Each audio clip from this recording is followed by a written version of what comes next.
కాబట్టి అయినా కూడా ఏదైతే 12,000 కోట్ల రూపాయలు ఎట్లా పెంచుతామన్నారు అధ్యక్ష, వాళ్ళు దిగిపోయే నాటికి వాళ్ళు ప్రపోజ్ చేసినటువంటిది 39,000 కోట్ల రూపాయలు వాళ్ళు చూపించారు. దానిపైన 3% 4% యాడ్ చేయడం జరిగింది. అంటే 4,000 రూపీస్ 4,000 crores.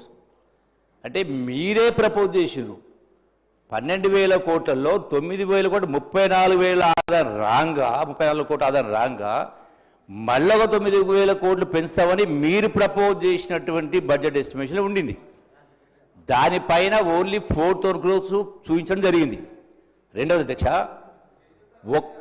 ఇవన్నీ ఎట్లా పెరిగినాయి, ఎందుకు పెంచినరు, ఎవరి రాష్ట్రాన్ని ఈ స్థాయికి తీసుకొచ్చింది, ఎవరి ఇటువంటి అలవాట్లు నేర్పింది అధ్యక్ష అధ్యక్ష అధ్యక్ష రెండవది అధ్యక్ష, మరి వాస్తవ పరిస్థితి ఉంటే ఈ ప్రభుత్వం వచ్చిన తర్వాత మీరు పన్నులు పెంచుతూ ఆదాయం పెంచారు.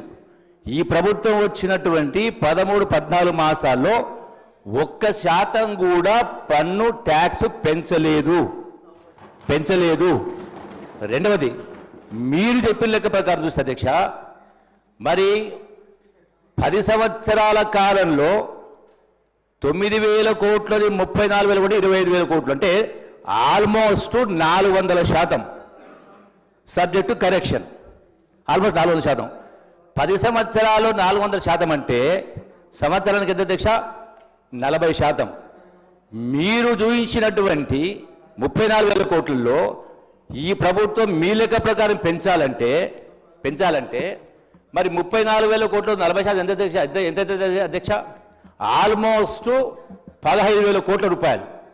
అంటే 35-18 50,000 కోట్లు కావాలి ఆదాయం. యాక్చువల్గా ఈ ప్రభుత్వం వచ్చిన తర్వాత పెంచలేదు, పెరగలేదు, ఇంకా కొంత తగ్గింది. రెండో అధ్యక్ష,